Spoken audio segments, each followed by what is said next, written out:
Hey subs, how's it going?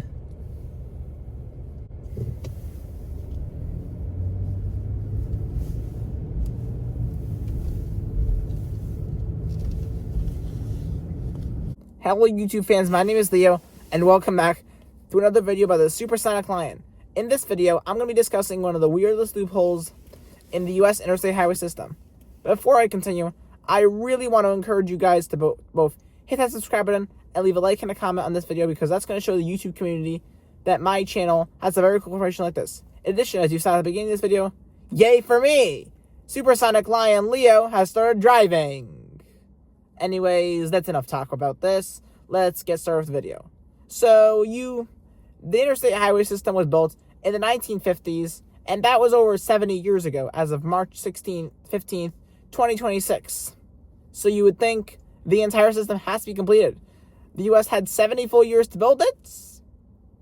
You would think.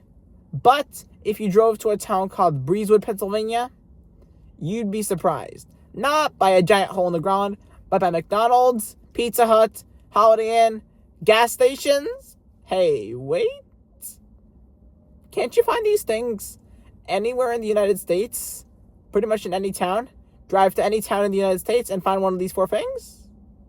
Well, one thing you cannot do is find these four things all scattered on Interstate 70, except in Breezewood, Pennsylvania, because this is a site of one of the weirdest gaps on the interstate highway system. There are traffic lights, there's all these attractions on what was supposed to be a freeway highway where you can only get out by taking an exit and getting onto a different road. This is not ridiculous science here. I am being serious, and I have to explain why this happened. The story begins in the 1940s with the building of the Pennsylvania Turnpike. If you don't know what I'm talking about, Pennsylvania Turnpike is a big, giant, tall road in the U.S. state of Pennsylvania, so far so obvious, that runs from the east to the west. On the eastern half, the Philly area. On the western half, the Ohio border, and a big, tall road. Most of the route is covered by Interstate 76. But in the 1960s, that was being faced with a challenge when Interstate 70 was being built. You might know Interstate 70 as a highway between Maryland and Baltimore and Utah, but a section of Pennsylvania had to be built, and unfortunately, it was very challenging to do so. You might think it's as simple just bringing I-70 and I-76 to the same road. Okay? So easy. Why can't you just build some highway and get into the road? Except, what you may have not realized is that Pennsylvania, at least this part of western Pennsylvania, is very rugged and mountainous, and there are highway tunnels on Interstate 76 and the Pennsylvania Turnpike crossing under those mountains, making building an interchange very challenging and very expensive. So that meant that the Pennsylvania government was not willing to build such a road with such high costs. They had to find another solution. And you'll never guess what that other solution was.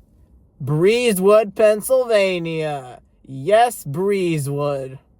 They built I-70 ending at US Highway 30, where it briefly goes on Interstate 30.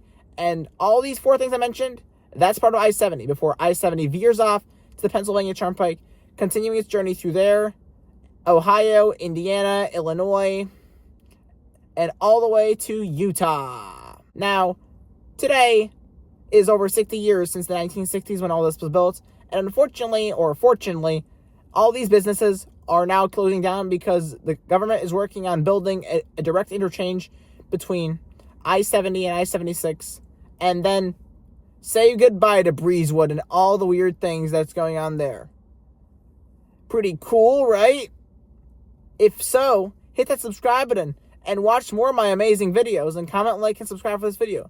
Since that's all the information I have for this video, I'll say thank you for watching, and bye. See you next time.